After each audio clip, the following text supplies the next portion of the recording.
Did you shit in there? I did. Why? You sprayed the entire bowl. I know. Oh, is it still in there? There's little pieces. I shoot it out. That's like a shotgun shell. Like when you have one of those where you push and it just goes 100%. Cheers. Hi.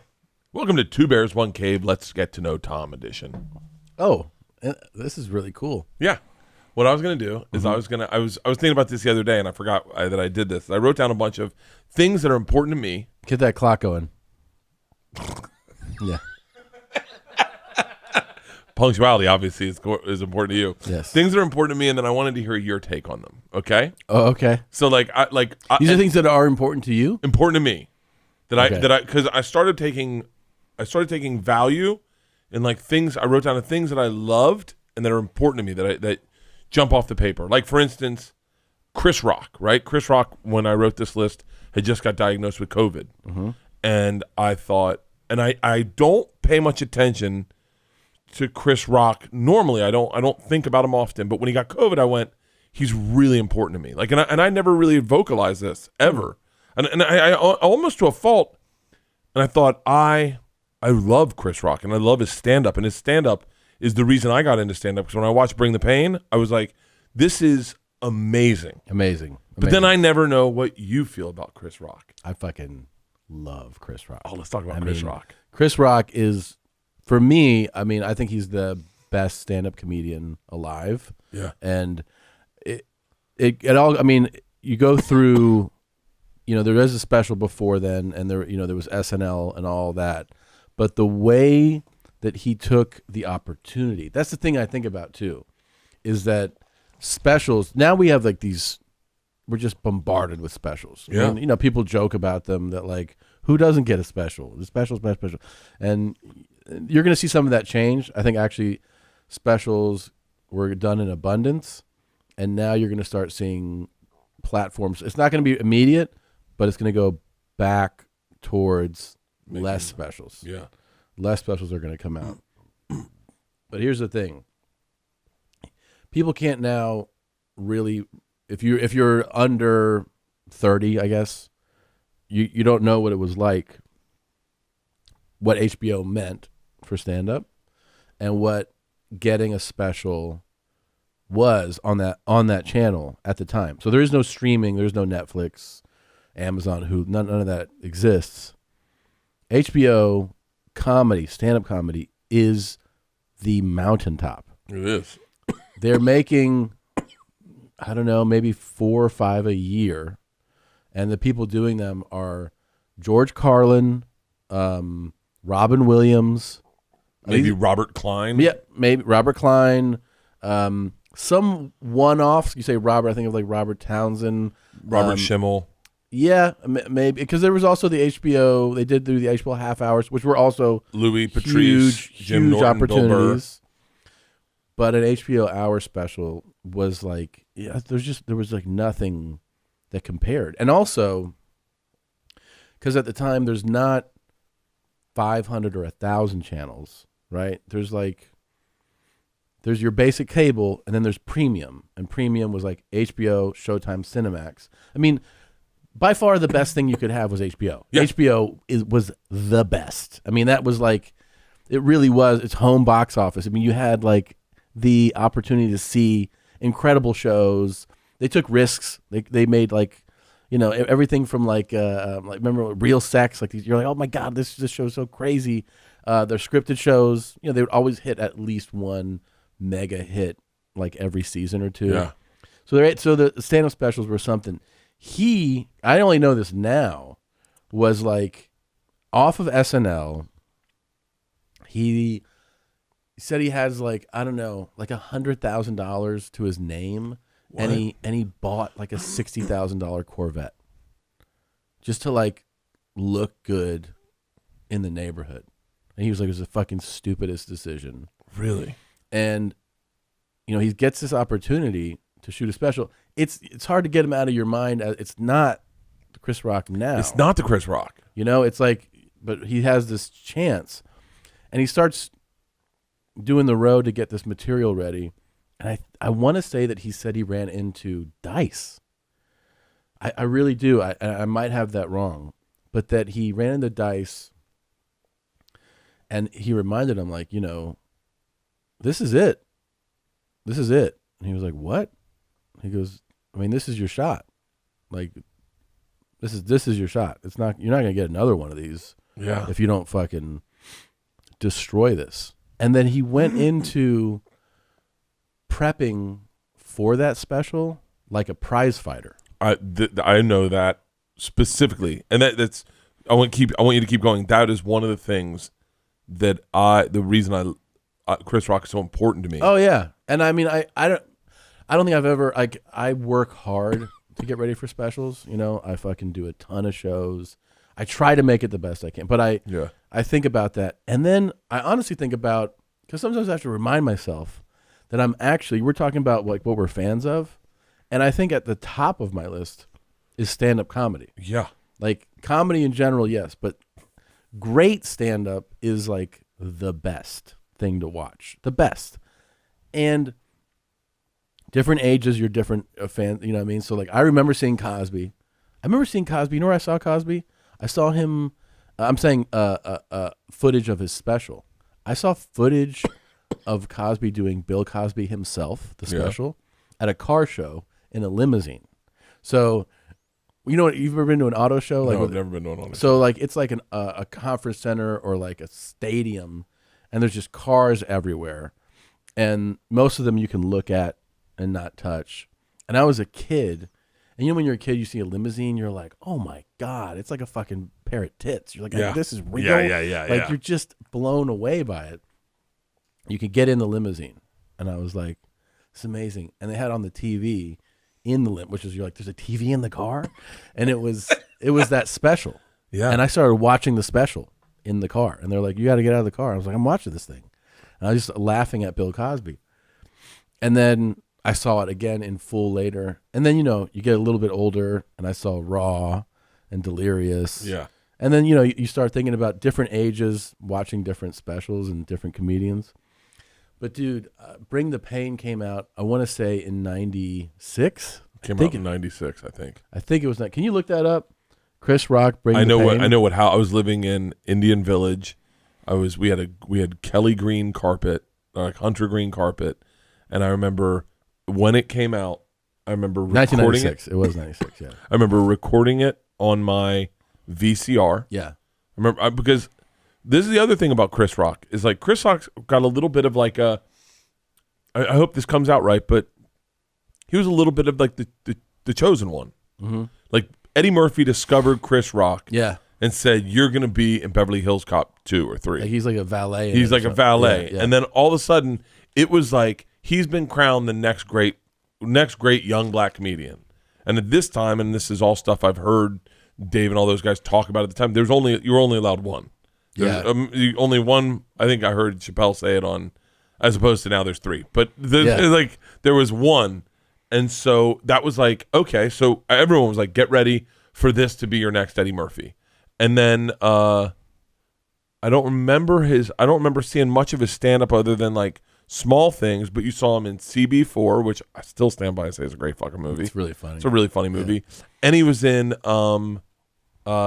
New Jack City, which, by the way, coined the term cancel culture. Did you know that? No. New Jack City is responsible for the term cancel culture. Wesley Snipes says, see if you can type in New Jack City, cancel that bitch. We're just gonna cancel that bitch. That's the phrase he says. That's the phrase cancel culture came up. Yeah, let's watch the whole movie. And this was him like kind of showcasing in a his dramatic role, chops, and he was great in this. And Yeah. then he got on SNL, and I say this respectfully, but he kind of did not find his footing. Yeah. Like he just didn't have a place on that, and it was such a star-studded cast. Yeah. Where you were like, oh fuck, so I guess that's over for Chris Rock. And I remember thinking like yeah, and then but when his special came out, I still had it in my head like, this is our next Eddie Murphy. Yeah. We recorded it, and I hit record, and I was gonna watch it live. I want to say it was like fucking. I know it wasn't a Saturday night. It had to be like a Sunday night or a Monday night when it was airing. But it started, and I left it recording, and I went and got a 12 pack of beer, and I came back and I just played it. I played the video from there. I played the video. Yeah. And I watched it, and when he went into everything he said, obviously the big one was fucking black people versus N-words, and that was like mind blowing. The whole special was, I mean, he so that was 96 for me is I'm a junior in high school. So that's like you have that period where you're like SNL informs like your kind of sense of humor, right? When you're like fifth grade and sixth grade, you guys are showing up on Monday and you're like redoing the bits with your friends, and then your sense of humor kind of develops, and then you're becoming a man, right? I mean, I'm like 16, 17 years old. That special comes out, and it absolutely fucking blows my mind because it blows your mind. It blows my mind. It's so sharp. Stand-up wasn't done like that. No, and that's the thing is that it was so like in the zeitgeist. It just hit talking points of like what's happening in the world. It was so smart, but also he's murdering. Like the kind of thing where I feel like there's, you have sets now where you're like, I fucking murdered. And I feel like all that to me goes back to watching that special and being like, I want to feel what that feels like. Yeah. You know what I mean? Where like you just fucking annihilate. I was such a big fan of his, dude. I have a clip I can show you of me doing stand up at the Melrose Improv where I'm skinny. I'm like 190 and I'm pacing, crouching, and I'm going like this with my hand. And it's really? Like, yeah, it's like 2000. His head, he always has interesting hands. Yeah, his hand, he does this with his hand, and he would go like this. And if you watch and you press mute, you just watch me, you'd be like, oh. And I even had like an affectation that's not mine. Because when you start stand-up, you basically parrot your heroes. Oh, yeah. And so I'm just sitting there pacing, crouching, going like this on punchlines with like horrible material, and it's all like trying to be like Chris Rock. I was so dialed, like I was such a big fan of his that then I remember I'm in college and it's only 2 years later, Bigger and Blacker's coming out. I don't even know how stand-up really works. Yeah. I'm like there shouldn't be one of these out this soon. That was and by the way, it looked like a Master P cover. Yeah, remember? Yeah. And like that was the time when it looked like a Master P cover. Right, yeah. And I remember seeing that. I was No Limit records. No Limit records. Yeah. I remember seeing that and going like, oh yeah. And it was still same Chris Rock, same great material. And you're the just material was outstanding. The special was amazing.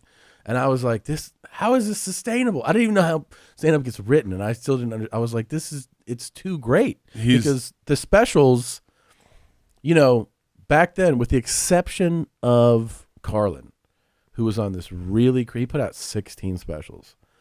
And I don't know if anyone's ever been that prolific, but the thing is, you look at specials and that it was just like the one or two, and that would carry a guy's career. Yeah, you could do that same material for the rest of your life.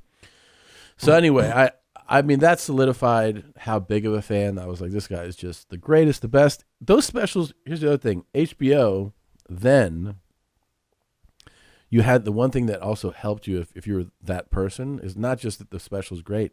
They would just re-air that thing all the time. I mean, that special, you couldn't miss the special. Yeah. You'd turn on HBO, and for years, it would just be, and no one else is watching other things. So he became so big, so famous from how good those specials are and how often they were played. I didn't realize this until he was touring again, that he didn't tour for 9 years. That's how much of an impact those specials made. Is that if you take 9 years off and I'm going to go on tour again, I promise everybody's numbers would be like dwindling, shrinking, right? He took 9 years off, and it was like, massive venues again. God. Like he earned that. And then I also love that career-wise, he had I have similar interests because he loves features and he's written and directed and he loves movie making. So I'm a big fan of movies, and so I've just always followed whatever he's done. I'm a huge fan. I've met him twice, and 2 times could barely say words. Like I was like a kid. I think I've met him once. Met him once with Gary Goldman, and this is a long time ago. Andrew Dice Clay, Roseanne Barr, and Louis Anderson were in the green room. Chris Rock's in the green room, and we said to Chris, Gary Goldman, and I said, what's your advice on getting feature work? And he goes, my advice is become a headliner. And we were like, what? And he goes, fuck, you're worrying about feature work? He's like, just become a headliner. And I was good like, advice. I was like, yeah, I guess that is good advice. And he's like, no one gives a fuck about feature work. Become a headliner. And we were like, okay, but if you did have advice about feature work, how would that go? I think I fucking actually said the first time I met him, it was in the parking lot of the store. And he was like, I watch all your shit. You got good specials. And I think I said something like, I like yours too.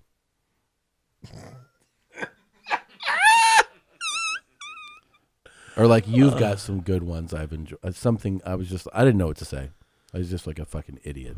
His work ethic I remember hearing him say he trained like a fighter, like this was his last thing. I remember hearing him say that. And when I did Secret Time, I realized, I knew that that was my one shot. Yeah. I knew without a doubt that I had one shot at a Netflix special in order to get other ones. Yeah. And I was like, and I will put everything into it. And I went and I told them, I was like, put me on the road every single day for the month and a half leading up to the special. I went on the road I went on the road when we knew we had it. I was on the road every weekend. And then that month out, I want to be gone Sunday, Monday, Tuesday, Wednesday, Thursday, Friday, Saturday. I want to be gone every day of the week. And I was gone every single day. And I had that special so dialed in that I could take it and move it around into different parts. And then I started doing that and taking different things. And I thought about it methodically. And I remember the other thing that was big about Chris Rock was that he was a fan of Woody Allen's. Yes. So like this, and I hope this comes out properly, but like, you know, some like Cat Williams is I love watching Cat Williams, but Cat Williams is very culturally a black comic. Like, you know, Chris Rock's still very culturally a black comic, but the fact that his inspirations were, you know, Carlin and Woody Allen made me think I can't just go up and just wing it with talent like it's like say Martin would. And I hope this is respectful, but like Martin, you seem like someone, or Eddie Griffin seemed like someone who would just go up, or Richard Pryor would be like never put pen to paper, just go up and just fucking be themselves. Yeah. Chris Rock was the one that was like made me think you need to be the material meticulous about your material. You need to be. You can't just go up there and be like, I'm a talent. I don't and do what Jay-Z does. It's very musical. Yeah, it's rhythms to it, and he does. You know, Chris does sound check. He does. You know what I mean? Like he wants to know the components. Like the room is right. And the way and watching him get ready for a special, watching him write material where there was no energy into it. It was just the words. Yeah, you know, he had no ego about being on stage. I'm doing a run this weekend, and I've been doing this new hour, and the last, I would say 10 to 12. Well, it's about maybe it's up to 15 minutes. Murder. Yeah. So you go like, I'm gonna close on these 15 minutes. So I'm gonna open with it. This week. Yeah. And just to fucking fuck around. Oh. And see what it does to the set. You know when I did Secret Time, I had this great hour, and then all of a sudden I remember sitting backstage and someone told me, they were like, hey, just so you know, they only watched 30 minutes of it. Like and so I took my closer and put it at 22 minutes. Yeah. And was like, what was it? What was the closer at the time? Ziplining. That's so you moved it to 22? I moved it to 20 because it was a great joke, and it when in doubt, spread them out or whatever. And it was just, you would just say goodnight after that. Yeah. It was like I don't even know what that joke was now. It's so funny. When I did Red Rocks, I went to look at old material to see if I should bring back some and like try an old one just to make sure that it was like a good show for everyone. And I couldn't remember how that joke went. I don't remember how it ended. He's shimmy fucking her all the way back. I forget it. Yeah, and people don't understand that we forget the bits. Like you get so used to, it's not just like, oh, it's your material. And you're like, yeah, but when you perform it, you know to take the little pause. There's a laugh, and that does something in your brain. Yeah. Where then you go, then the next line, and the next line. It's funny too. You can't. You can almost get into it. You can almost get into it. Like there's like if I watch, because I wanted to do one of my favorite jokes I ever had was Isla's deodorant on her lip, and then time travel, and I watched it on Netflix. Thank God Netflix keeps it up. Yeah, I watched the bit, and as I'm watching it, I start mouthing it, going, "Oh, I remember this. I remember this. I remember this." Yeah. But there's little things you don't remember. Little things you don't. That happened to me. I had to pull up Netflix when I did a private, the day of. Really? You know, I think I don't remember if I told this on the podcast where I showed up and it's a private event. And the guy was like, "Yeah, we're so excited." And I was like, "Cool." I was like, "So, I mean, I don't know. Even it occurred to me to ask because I was like, I hope you guys like all the new hour." And he was like, "What?" I was like, when I'm touring." It was in the middle of a tour. Yeah. He's like, "Oh no, we want to hear Cigar, and 48, and bikes." And I was like, "You're like, you want to hear them tonight?" And he was like, "That's why we hired you." I was like, "Hold up. I'm going to go to my room." And I had to watch them and make I had forgotten completely how some of them went. And I fucked them up performing them. Really? I was like, I'd get like halfway through it and I was like, "You guys fucking, you know how it goes." You know what I was thinking about doing? Jeff Tweedy, I love Wilco. Jeff Tweedy used to do these living room shows for like $25,000. Then he'd give the money to charity. Mm-hmm. And I was like, I would love to have Jeff Tweedy, but I want to pick a set out. I want to pick out what songs I want to hear him play. I want it to be acoustic. I want it to be in my backyard. And then I was like, I'm not inviting my wife, my kids. I'm kicking them out of the house. I'm inviting hardcore Wilco fans. Oh, okay. Like I'm only inviting Wilco fans who aren't going to fucking talk during the middle, aren't going to crack a beer in the middle of it, like that are like, I want to hear, I'll be drinking Tito's and soda. Okay. And I'll be smoking joints, even though Jeff Tweedy is sober. But like, I would do that. And then I started going, wait, because I would want to hear certain songs acoustically. Yeah. I have to pee so bad. We have to take a break. Go pee. So as most of you might know, I got back into therapy, and I do my therapy online. And I said to my therapist, sometimes I lie in therapy because I'm afraid people are watching. And he said to me, you need to get a VPN. And I went, oh, what about ExpressVPN? Going online without ExpressVPN is like changing while leaving your window open. Or you might not have anything to hide, but why give random creeps a chance to invade your privacy? When you go online without a VPN, internet service providers can see every single website you visit. They can legally sell this information to ad companies and to tech giants and use your data to target you. Now you can browse more anonymously when you use ExpressVPN. ISPs cannot see your online activity. Your identity is anonymized by a secure VPN server. Your data is also encrypted for maximum protection. Easy to use. Just fire up the app, click one button. Works on all devices, iPhones, laptops, even routers, so everyone who shares your Wi-Fi can be protected. I love ExpressVPN. It's amazing to know I'm protected when I'm browsing, and it just makes me feel more secure. Secure your online activity today by visiting expressvpn.com/cave today. That's expressvpn.com/cave, and you can get an extra 3 months for free. expressvpn.com/cave. Today's episode is brought to you by Whoop, the personalized digital fitness and health coach. This thing is amazing. Ever since I had it back on, it has not come off. I love it. It gives me so much insight, tells me when it's time to get to sleep, how the sleep went, when it's time to push myself, how much strain I should be taking on, when I need to kick it up a notch. And I absolutely love it. Right now, not only can you monitor all these things, you can train smarter, recover faster, sleep better. Now feel healthier with the Whoop and their all-new Whoop 4.0, the latest, most advanced fitness wearable on the market. I love this thing. I absolutely love slapping this thing on. You can swim with it, you shower with it, you train with it, you sleep with it. Never comes off. That's how it should be. The all-new waterproof device is free when you sign up for a Whoop 4.0 membership. For any members, if you have 6 months left of membership on your account, you can upgrade now and get the 4.0 for free. And right now, Whoop is offering 15% off when you use the code CAVE at checkout.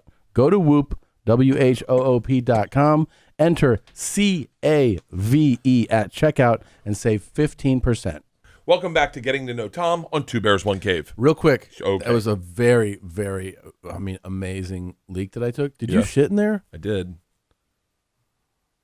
Why? You sprayed the entire bowl. I know. Oh, is it still in there? There's little pieces. I shoot it out. That's like a shotgun shell. Like when you have one of those where you push and it just goes. Okay, so that's one of the. So you, because last week I think you said I don't casually walk to take a shit ever. I was going in there to take a piss and it just started happening and I was like, oh, this is not a fart. Okay. Yeah, I wasn't planning on shitting. You kept talking about you had to fart. You're like, I got to fart. I've had to fart this whole day, but I said I had to go fart, and then I sat on the couch with you guys and it went away. And then right before we came in, I went in to take a piss, and then all of a sudden exploded out of my ass. It looks like it did. And I'm having a hard time because I'm getting like the ice cream cone effect. You know, like when they do soft serve, and there's still some sitting on the thing, and you look at your cone, you're like, can you get that little part out of there? And they're like, it just stays there, and then slowly it drips off. Well, that's happening with me. I have like a little cone of shit hanging out of my ass, and I have to take the toilet paper and then literally go in and kind of scoop it out of my ass. This is rough. Yeah. All right. Okay. All right. Welcome back to Getting to Know Tom on Two Bears, One Cave. Thank you. Luxury items. So I want to talk about luxury items because you are the first person that kind of opened my eyes, maybe too much, I think. I was better when I was cheap. But like to luxury items. Now, I want to know, first of all, how much is appropriate for the average person? Meaning, remember, go back to when you were living in that place in the hills where you had to drive through the gate, right? Okay. So how much is appropriate for a person to spend on a watch? Like where you go, you didn't blow the bank, but you need to treat yourself. And you're talking, this is when I lived in a house with a gate. Yeah, but well, I don't know when you got rich, but like, let's What is let's just go then ballpark, because Leanne wants a new watch, but she doesn't want to spend a lot of money, and this was a gift to me. But this is the thing I gotta, when it comes to shit like this, because I know how Leanne is. Yeah, you just gotta fucking buy it. You buy it and you go, this is what it is. Yeah. You can't make her comfortable with the price. I'd say sometimes you have to do that with people. Yeah. Yeah, you just have to, sometimes you do it with parents, you do it with spouses, whatever. You just, if you can afford it, I'm saying, everybody has their own level of what they can afford. And then there's the people who are like, oh, it just makes their fucking eyes water to hear a number. Yeah, they're never going to buy the thing that they deserve or that they want. Yeah. You just got to buy it. Now, I think if you have median income, I think buying a watch for like $500 to $1,000, it's money. It's, it's not cheap. Yeah.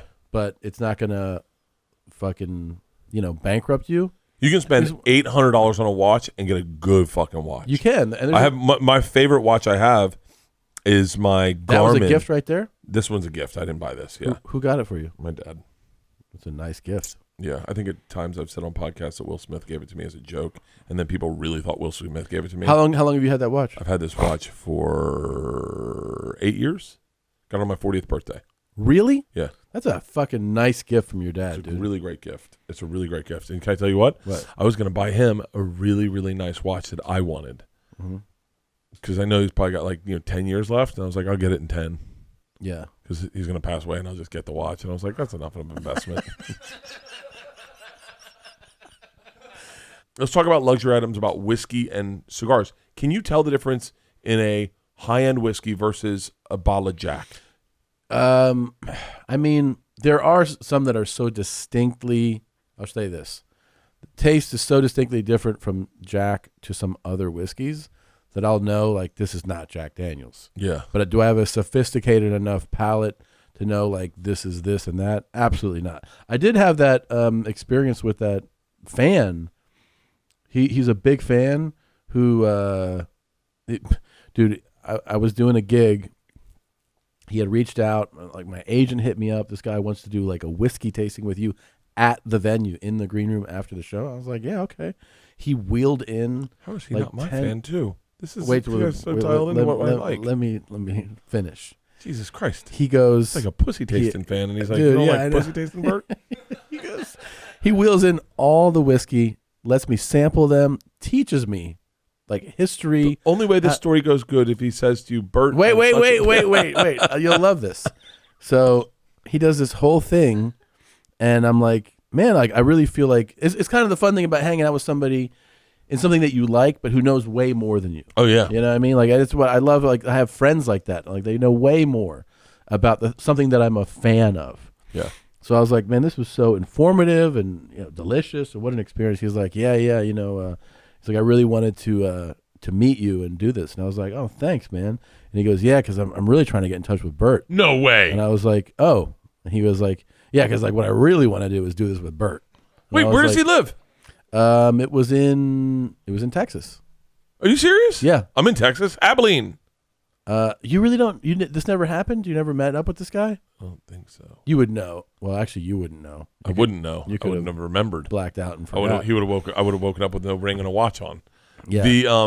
So then cigars. Do you feel the same way about cigars? Can you taste an expensive cigar? Because I one of the things I think is interesting about you is that you are not like, this is what I find interesting, is that you do have fine taste and nice things, but you don't spend recklessly. No, and I haven't on cigar. Like, for instance, my friend. What made me think about that. I mean, he really likes cigars. I enjoy being educated the same way with the whiskey guy. And dude, I was in Milwaukee a few weeks ago, and I got to go to that fucking amazing cigar place. Bar, yeah. And they knew you. They're like, oh, Bert was here. Yeah, I was there. Is it you? It starts with a U, right? Yules? I can't remember. I forget what it's called, man. They gave me an incredible tour, hooked me up with just so many amazing cigars that I would have never sought out or been like, I should get this one, because I don't know. But you do realize that when you're having like a premium cigar, it does. I mean, I think the taste is distinctly different. I'm kind of looking forward to a cigar today. Like, I'm looking forward to a drink and a cigar very much. Well, you're going to have a few. I think I'm going to. I might smoke 2 cigars. Yes, you are. I wouldn't be shocked if I had an asthma inhaler hit. So what about beers? Can you appreciate IPAs? No. Okay. But I'm not, but here's the thing. That's what we're talking about, what we're actually fans of. I'm not like, oh, do you have IPAs? Like, I don't. It does nothing for Dave me. Williamson got me into IPAs, and there's a fun time to drink an IPA. Like, if a river's running by you, an IPA fucking is right. But you can't pound an IPA because it's kind of like blowing a shoe shine boy. Yeah. You're just like, it's a lot of taste in the back of my throat. I like some stouts. I don't like stouts. I like them. I drank a stout and threw up in my hand with the woman that was in The Exorcist, Linda Blair. What? We were eating brownies, and type in Bert Kreischer, Linda Blair, see if that comes up. Is it on video? Tom, it was the first time I drank in the morning, and I had so much fucking fun. I got wasted with Linda Blair at fucking like 8 in the morning on we drank. Wait, I want to give a shout out. Go to the search engine. What about Milwaukee cigar downtown? Go to the all results. Oh, there it is. How do you say that? I wonder if I was there during Sober October. So good, dude. That tour. So they have an underground. Like this place opened in 1939. Yeah. Oh yeah, I've been here. Yeah, I've you been were here. there. Yeah. It was awesome. We went through a big cigar phase during Sober October 2 years ago, where when we were on tour, we were in the bus and we just went to every cigar shop and had cigars every night. It was fucking awesome. That was the only thing you could do, right? Yeah, and I it's funny. I never really needed a cigar, but that month I fucking needed a cigar. Like, it was a way to, like, I can see way over smoking. I barely ever smoke cigar. It's pronounced Yuli. Yuli. Yuli. Okay, so now we're talking about luxury items. Yeah. Here's the thing that this is what I was trying to say to you before. You are someone that spends money, but you're not someone that wastes money. You spend the money on the shit you love. Like shoes. I'd love to talk about shoes. I'd love to talk about, because you're the one that introduced me to Off-Whites. Yeah, and Virgil Abloh. Yeah, and I love Off-Whites now. And I stopped buying shoes. I just don't. I got to a place where I was like, you said it yourself. You can only really use. Well, yeah. What I ended up realizing, I mean, there are those really, like, we're talking about Trinidad James, like, you know, those guys have like 8,000 pairs of shoes. But even like my modest collection, which some people would think is crazy, I'm wearing like 5 of these. Yeah. The rest of them just sit on the shelf, and you're just like, oh, look at that shoe. I love I love the Ultra Boosts. They're like the most comfortable So shoe in the world. They're like the most comfortable. And then I'm a big Nike SB Low Dunks fan, like the Dunk Lows. That's all. Every shoe I ever had. You introduced me to Air Force Ones, which I had never. I thought were the ugliest shoe in the world. Yeah, and I love Air Force Ones. They're the most comfortable shoe that's ever been made. Yeah. Probably. So my thing's all about comfort. Yeah. And then the Virgil Ablohs, like if you can get medium priced ones, some of them are just ridiculous, and I don't think that world is wacky. Like I've never done I've been to some of these real sneakerhead places, and they'll have kind of pedestrian, level stuff, and then they have stuff in cases, right? It's collector stuff. The Travis Scotts, and you're like, what's that? They're like, it's 25,000. I'm like, what? Yeah. Even the other one though, this one's only 5,000. Like, I'm gonna spend $5,000 on sneakers, man. I even like when I get like the off-whites. I think Michigan off-whites. Type in Michigan off-whites. I think that's what they are. I've worn them only on stage. Really? Yeah. Because I really those are the ones I have, and I don't think I'm wearing them right. To be honest with you, What do you mean? I think I'm wearing them wrong. How do you wear them wrong? Oh motherfucker! You put them on your hands? Wrong. Hey, click on those higher. Click on the. Oh, I'm wearing them wrong, Tom. This whole time I've been wearing them wrong. What do you mean? Oh, motherfucker! What are you doing? God damn it! I got the fucking string draping in the back, like it's supposed to go in the front. I'm confused, but I have the string hanging off the back like spurs on a boot.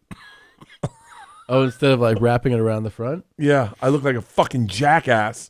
How many fucking sneakerheads have been watching me perform? Did you snip the I didn't snip it. You snipped it. I just unlaced it and slid it out. Yeah, I snipped one. Yeah. But I kept it on a couple other pairs. Yeah, I like these are actually, I like those. What are they called? The Philadelphia Phillies. But I only wear I like to have so I'm getting ready to go on tour. I think I might be on tour right now if this is airing. So Leanne goes, I didn't know what shoes to put on the bus. And I was like, oh, no, don't. I'm going to get a new pair of shoes for this tour, and then I will wear those, and I only wear them on stage. Yeah. I love that. Shoe shows. Just shoe shows. Show shoes. Yeah. Okay, so what I keep going over this. The thing I like to say is that you do spend your money wisely. You do know when to spend money, and you don't overspend on shit that's stupid. Like the things I overspend on, sometimes you're like, for real? Like what? A vacuum. Like I fucking spend a lot of money on vacuums. What do you spend on vacuums? Like fucking as much as I can spend on a vacuum. So that's where I spend my money. Like on shit that I go, any appliance, I go buy the nicest one. I don't want to deal with it again. It's kind of smart though. If you can afford to buy the best appliance, you're usually like, it's gonna work better. You're not gonna have to replace it, fix it as much. Yeah. As like a lesser appliance. Okay, I'm not against that. So then let's pivot into what I really want to know. Okay. So I have a stock car. What upgrades, what modifications can you add to a car that really push it over the level? We're talking. Well, I've done some stupid shit. Well, wait. Talk to me about modifications because I'm fascinated by your modifications because I like some of the things you put on a car. I like, but I don't know what they are. Yeah. Here's the truth. I don't know what some of them are either. So okay, so you get a car. You get a. If it's a performance, like so.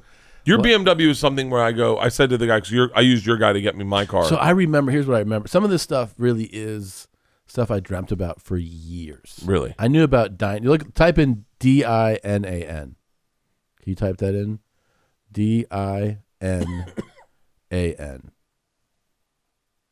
Okay. And this is a hotel in France. Yep. There we go.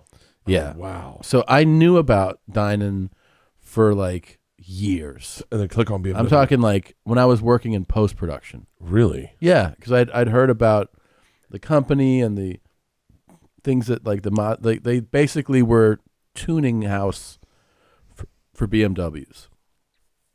So I'd heard about that, and you'd see the badge sometimes, especially in LA. There's like big car culture, and I'd see a car parked in the park, and it'd say Dynan on the back. Normally, where it would normally say the model, yeah, just say Dynan. I was like, oh shit, this thing's got to be crazy. Yeah. So when I got an M2 competition, I reached out to this guy he's like his name is Mark, he's in the Valley. I fucking forget the name of his shop, Bavarian Workshop. It might be Bavarian Workshop. And so he's like, what do you have? And I go, I got an M2 competition. And he goes, oh, what do you want done to it? And I was like, I was kind of not sure what mods to do. And he goes, I got one. You want to just do what I did to mine? And he owns the shop. And I was like, yeah. He goes, mine's fucking, it's insane. Like it's crazy what I did to this thing. So I drop it off at his place. Dude, that car, if you type in 2019 M2 competition. Because I remember I said to the guy, your guy got me my car. And he said, go to the all results, not the photos.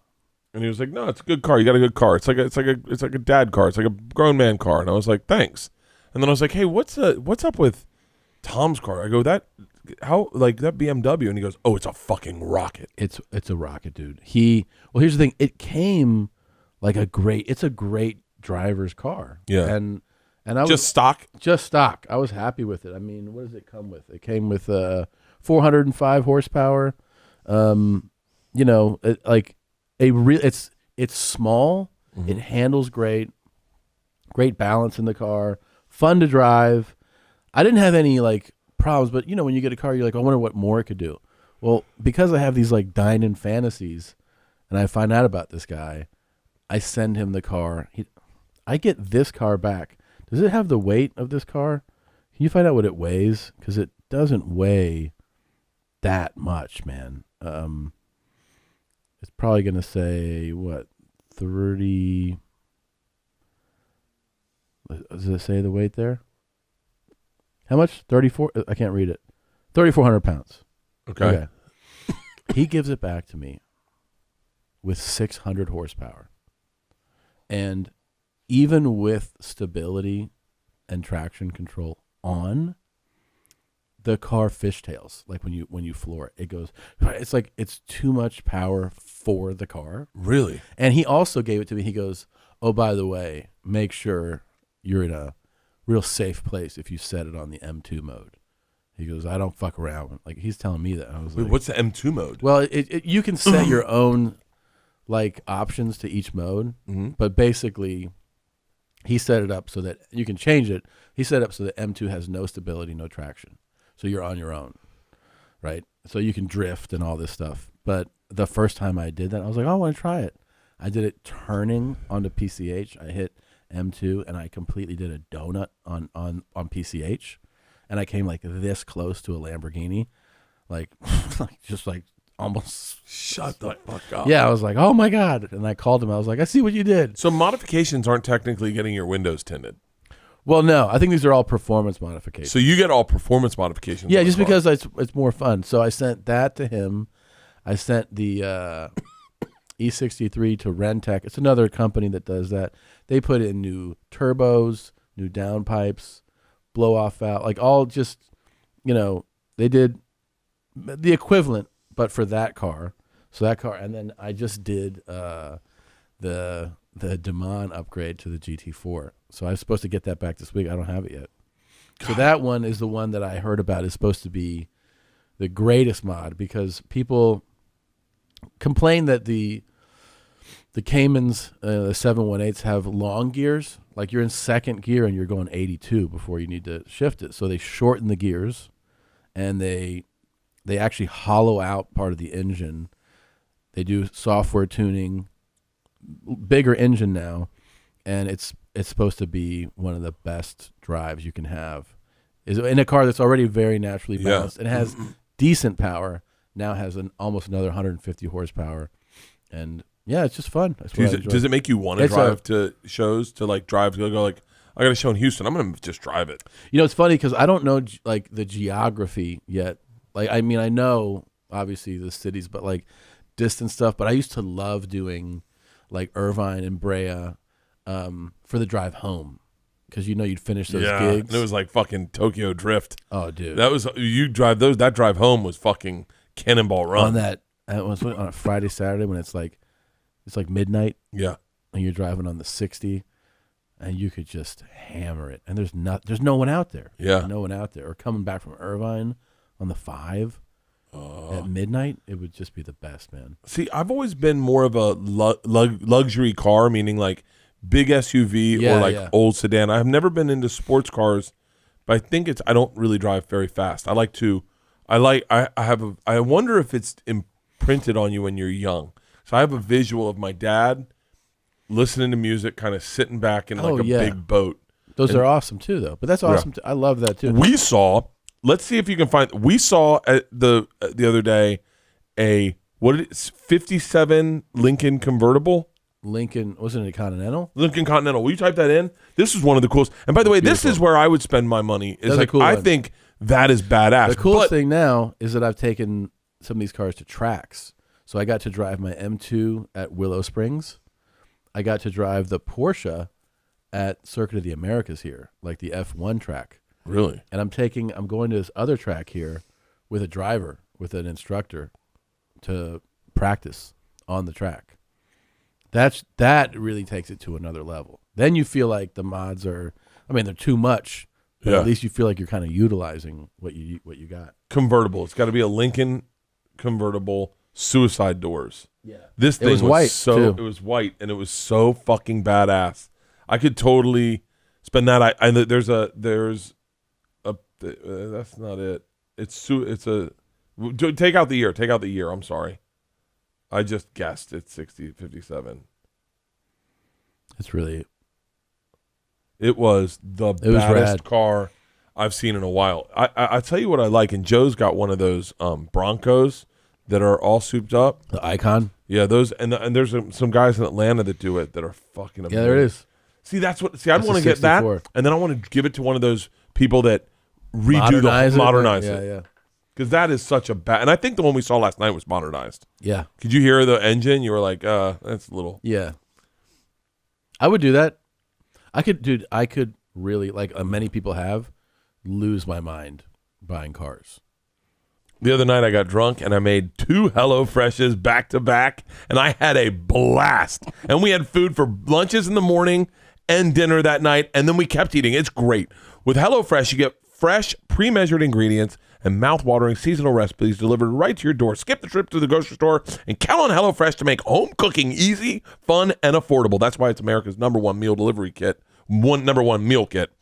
HelloFresh offers 50 menus and market items to choose from every week, with vegetarian meals and calorie-smart choices to extra special gourmet options. There's something for everyone to enjoy, even if you have picky eaters like my daughter, with recipes designed and tested by professional chefs and nutritional experts to ensure deliciousness. And here's what I love about it. You get better value. HelloFresh is over 30% cheaper than shopping at grocery stores, with pre-portioned ingredients that ensure you won't spend money on excess food that's going in the trash. It's enough for the whole family to sit down, eat, and then maybe you have a little leftovers for tomorrow, but you're not having a ton. I love cooking with HelloFresh meals. They always turn out looking great and tasting amazing, and I feel like a real chef, and I really do learn things with each new recipe. Go to HelloFresh.com/Cave14 and use the code Cave14 for up to 14 free meals, including free shipping.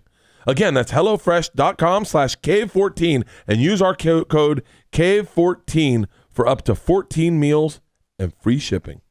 Listen, this episode is brought to you by Liquid IV, and we are huge, legitimate fans. Hardcore. Let me tell you something. I got 5 in my backpack, and when I can't do a IV, I go Liquid IV, and you feel right as rain the next day. You feel so much better. It doesn't matter. By the way, cooler weather makes it easier to miss signs of dehydration like overheating or perspiration, which means it's even more important to keep your body properly hydrated, especially when you start falling behind. You throw these things in, and it's like you're doubling up on bottles or glasses of water. Like it's literally like equivalent. 1 stick of Liquid IV and 16 ounces of water hydrates faster and more efficiently than water alone. Not only that, but the product tastes great.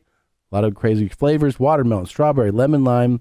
You're going to be enjoying it so much more. I try to do it in the morning. I try to get started in the morning so that the whole day I'm extra hydrated. It contains 5 essential vitamins, more vitamin C than an orange, more potassium than as a banana. Grab your favorite Liquid IV flavors nationwide at Walmart. You can get 25% off when you go to liquidiv.com. Use the code BEARS at checkout. That's 25% off anything you order when you get better hydration today using promo code BEARS at liquidiv.com. I don't know what I have an actual problem spending money, I think. Do you really? I think you have a problem spending money. You don't seem like a reckless spender at all. I don't spend. No, that's what I mean. I meant I have a problem spending money. Like we did one of my biggest splurges throughout the whole year. My biggest splurge was a Sornex weight rack, because I just kept saying I won't need it. Like I'm not going to use it. I won't need it. And then getting all free weights, and I was like, I only need 20s and 30s. And then Leanne's like, no. Leanne is comfortable writing a check for something and going, get it. And then I got the rack and I loved it. She is comfortable? Because you always make it seem like she's like pulling back on you. Oh no, she's very comfortable spending money. She doesn't want to spend money on herself, but she doesn't mind spending money on like for this watch. She wants a new watch, and I was like, oh, I'm excited. She's never wanted a watch, but I don't mind spending money on her. She doesn't want to spend money on herself, right? And so when she did the gym at the house, she was like, I think Rogan hooked me up with Bert Soren, and Bert Soren, I think he did. No, maybe my trainer hooked me up with. I think Tate and my trainer Lacey hooked me up with Bert Soren. Yeah, and then I think Bert found out my name was Bert also, and he was like, I think I know who you are, and then he made sure it came out, because it's really hard to get those fucking racks. Yeah, but he was like, you don't need something big. You just need something where you can do bench press, do squats, and do pull ups. That's it. So I got but that was a splurge for me, because I just go. Because it looks decadent, you know? Yeah. To have a weight rack when you look like me. Like a treadmill, I got a really great fucking treadmill. But I run on a treadmill every day. So in my head, I go, and it was like, this treadmill was so nice that they came out with that treadmill and 2 other treadmills in a flatbed truck for me to test out. That's how it was a fucking badass. And they're like, they're like, what? So where's your gym? This is when I lived in the other house. And I was like, it's back there, don't worry. And the guy's like, I'm not sure how we're going to get this back there. I was like, you'll figure it out. We'll get it. And he's like, you tried all 3? I tried all 3. And he goes, so who's this for? I said, me. And he was like, have you done it, used it yet? I use it all the time. I use my treadmill all the time. I use it. That's what, by the way, he goes, so who's this for? And I was like, me. And then at the same time, I got new running shoes. And the guy goes, so what are you going to be using these for? And I was like, running, motherfucker. Yeah, it's a treadmill. Yeah, but like, Jesus Christ. But yeah, so I love that treadmill. I use that all the time. But that's where I don't mind spending my money on like things that I'll be using every single day. Okay. That makes sense, though. All right, back to my list on getting Tom Segura, the 2 Bears one place to vacation for the rest of your life. Whew. Man. One place? You only get this one place. Pack the kids up. You go there all the time.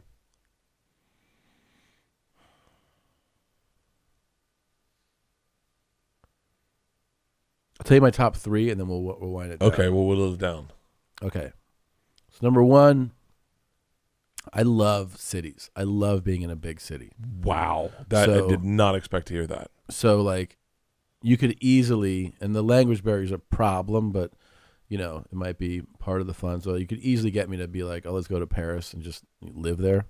Because I like being in a city, you know? Yeah. Like Paris, Barcelona.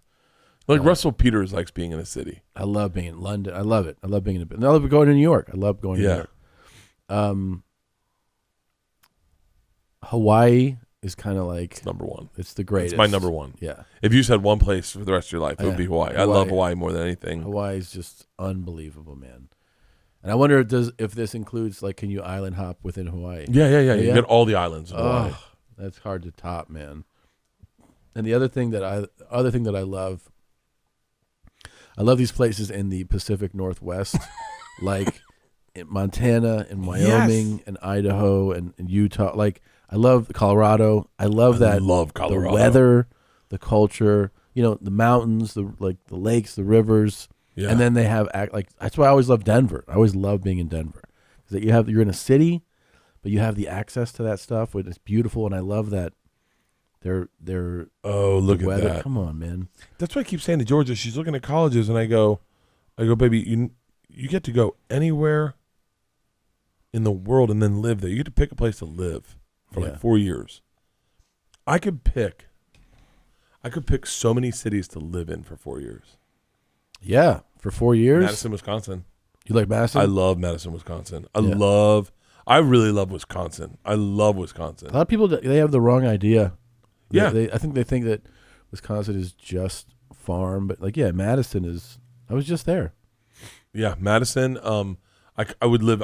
Great place to go to college if you're a college kid. Oh, okay. Let's do this, and then let's pick top 5 places. That town fucking parties, man. Madison, Wisconsin. I go to. Okay, let's do your vacation place. So you got 3: Montana, Hawaii, Paris, and Paris. Yeah. Oh wow. Okay.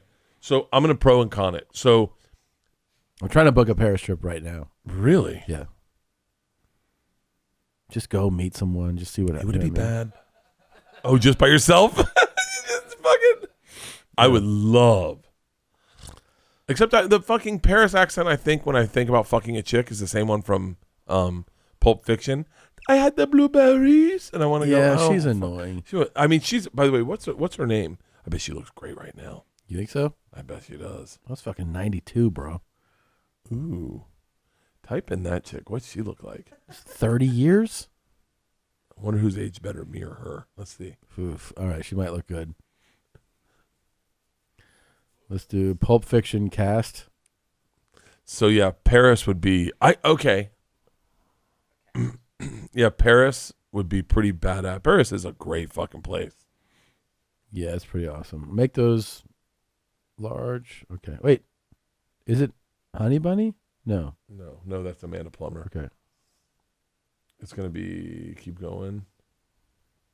I bet it's Trudy. No, Trudy's the one that overdoses. Right? No. It's gonna be low. Really? It's gonna be. She's not. Yeah, but she's just like got a little part. No, bigger than Young Butch though. There you go. Wait, is that her? There you go. Yeah, Maria de Mierdes. Demierdes? Maria of shit? Okay. That's her. Who's she married to? Emilio Estevez? No, really? No. Is she from France? Lisbon. She's Portuguese. Oh, you're right. Yeah, okay. Paris. Wait. Let's go. Let's do type in her name and then do 2021, so we can see photos. No, she aged well. Yeah, she looks good. She aged better than me. I'm going to go. Have you seen that meme of you? No. You haven't seen that one? No. What is it? It's a picture of you, like that you'd post on Instagram, like young. Is this gonna fucking kill me? What is it? It's you, and you're like young and happy, and then it's like you, like on the set or something.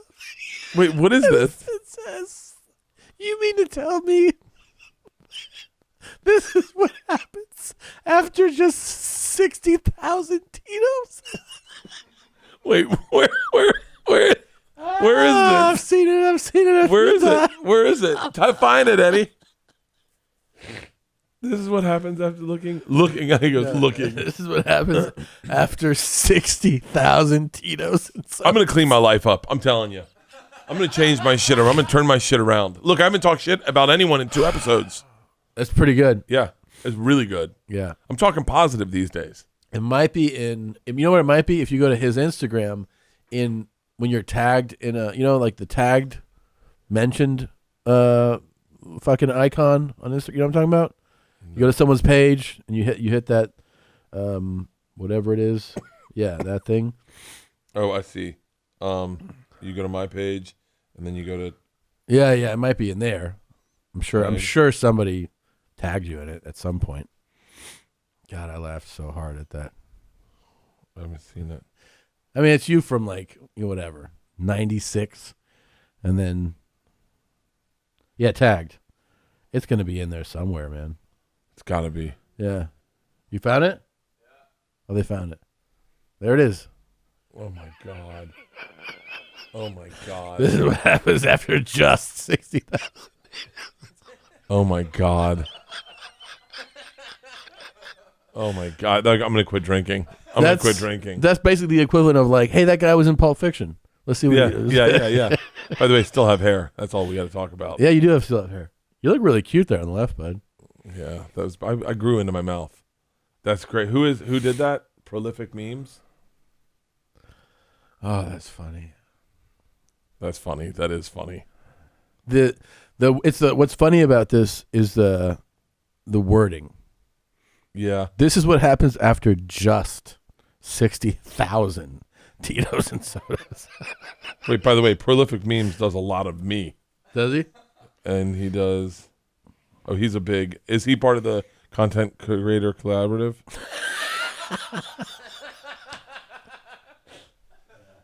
He might be. Yeah. Jesus, he has okay. Oh yeah, he does. Oh, I see. What your problems make my dick soft? That's a good one. Okay.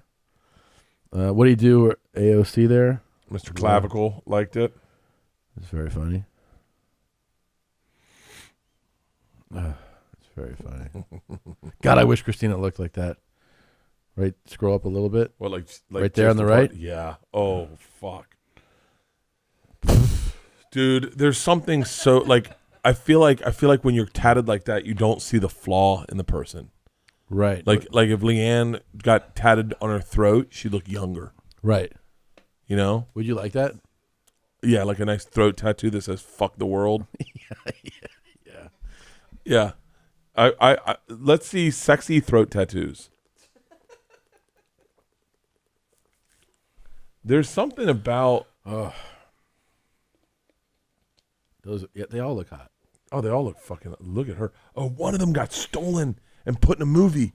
Stolen? Yeah. I think that's her actually. What do you mean? They stole her tattoo? Yeah. So you can't. So I want to say this is her. So there was this movie that the woman had like this guy, the director, I guess, followed this woman who had cool tattoos, and then he just put the character in the movie with those tattoos, and then the woman was like, whoa, you can't fucking do that. That's my tattoo. And then now you're doing it in the movie. There you say, right there. Yeah. Let me see your throat tattoo. Oh. That might be a big thing. Yeah, that's her. I saw that. That's a fucking cool ass tattoo. What are you calling it? A what? Tattoo. I'm doing it back and forth right now. Oh, tattoo. Tattoo. Ben Affleck tattoo. Reached out to me and her. I thank you for all the massive support. Okay, so yeah, that's the actress on the right. Is that what we're seeing? No, that's not the actress on the right. That's the actress on the left. On the left, yeah. Okay. I think she's had some modifications. Well, she looks cute.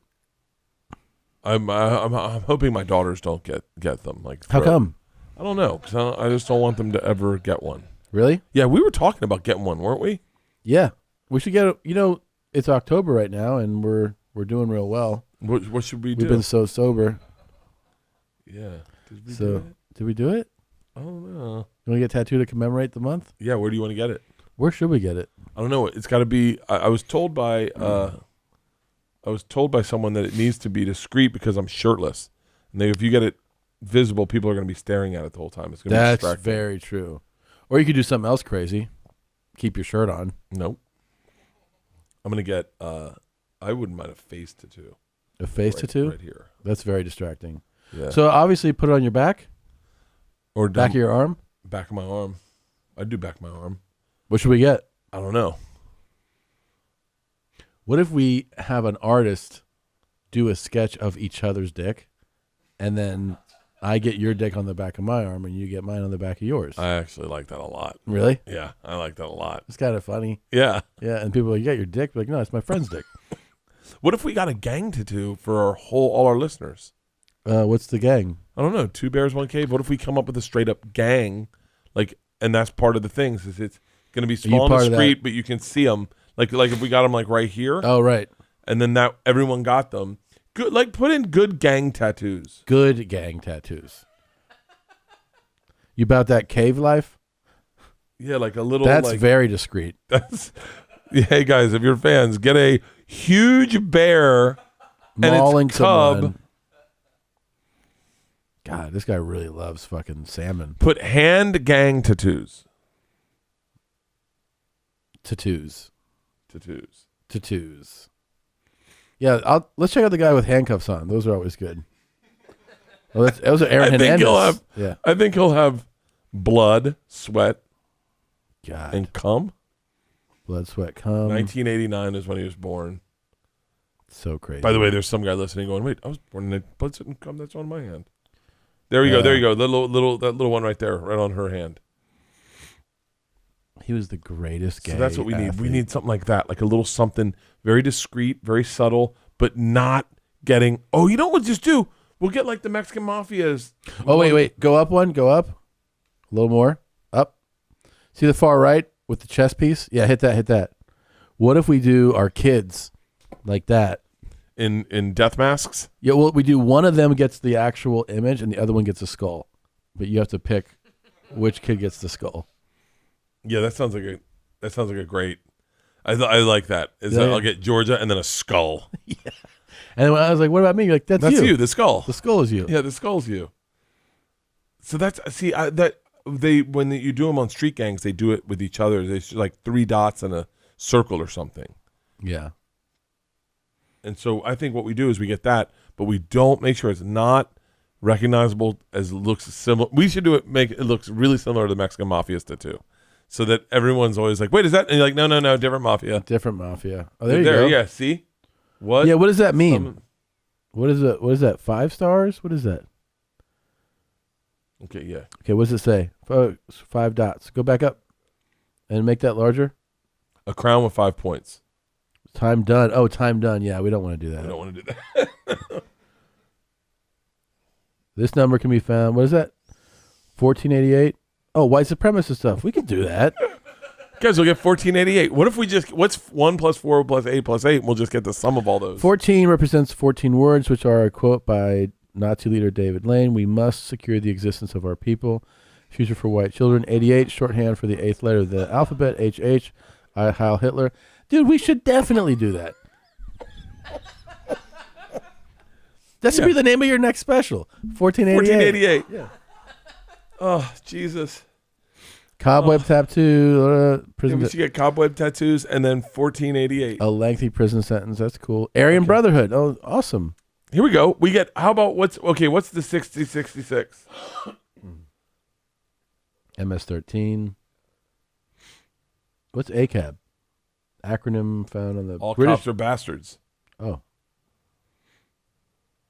Norteños. Okay. Norteños is, Yeah. Oh, there you go. Russian. MA is Mexican Mafia, right? Right, but the cross on the chest is a Russian prisons. Where? That's what it says right there under the cross on the chest. Symbolize a prince of Let me thieves. see. Oh, is that the one right there? Okay. Higher end in the mob. Russian prisoners have a unique, intricate history of prison. If you could get, okay, this is a soft pitch, but if Go back down a little more. Say the Russian Mafia. Oof. Say the Russian Mafia likes my movie and it becomes their Goodfellas, right? Right. And they're like, this guy doesn't look. That doesn't look good at all. That's a bad look. By the way, we are critiquing gang members' tattoos. We're not really saying we're fans of all of them. We're fans of all of you guys. By the way, this was a diverted thing. What if, okay, hypothetically speaking, Russian Mafia sees my movie and they're like, I really like this. And they're like, hey, we would like to make you and Tom honorary members. Here's the deal. On your back, we're going to tattoo the landscape of Moscow on your back. Yeah. But you get in, no one ever fucks with you. There's like privileges. You don't have to pay taxes on your gas and stuff. Like, I don't know, like, and then like, no one fucks with you. Yeah, the answer, if someone's having this conversation with you, let me tell you something. You're getting that tattoo. Oh, yeah. If it's to the point where they're like, we're landscaping Moscow on your back, it's just happening. Just, yeah, you're like, stars on your knees. You're like, I love it. Feels good. All right. We got to get going, man. This was a fun one. Hey, thanks for getting to know me. Hey. I enjoyed it. I did pretty good, right? You did great. So this was your idea. By the way, this wasn't planned. I didn't know this was happening. I was writing down things one day I was sitting down writing down things we could talk about, and I started writing them, and I was like, oh, these are things I want to talk about. Yeah. And I was like, I should do things Tom wants to talk about. And so I started writing down things like that I know you like. So I think we did a good job. I'll see you in 2 weeks. Do you think this set will be jazzed up in a week? I like it. Like, I mean, we might do, like some quotes. Could we get a stripper to stand? What if we paid a stripper, COVID tested her, Okay. and have her just stand back there? Yes. Absolutely yes. And just, I think it would class it up. I think it would bring more eyes to us. And then she dips down. Yeah. And they have to guess who's getting a blowjob. Like, And by who's face. giggling. And the first one that laughs has to pay for it. Yeah. What if we raise this table up a bit, right? And then we could have just like a stripper pit where she could just sit and have cocktails. She didn't have to say much. She could just come up and just dance a little bit. Yep. And I think we could. I mean, we're in Austin. They allow that. We can do anything in Austin. Sure. So I think we should do that. Eddie, can you do some research on some strippers this weekend? He goes, I have a poll on the way. Doable. I thought it said disabled. I thought I read that he was disabled. I was like, no, I don't think we want her to be disabled. She could be though. We don't discriminate. Yeah, we could definitely have her be disabled. Okay. We gotta run. All right, love you. Love you too. Bert and Tom and Bert. One goes topless while the other wears a shirt. Tom tells stories and Bert's the machine. There's not a chance in hell that they'll keep it clean. Here's what we call Two Bears, One Cave. No scripts, a bit of booze, amateur partology. Dirty jokes, raunchy humor, no apologies. Here's what we call Two Bears, One Cave.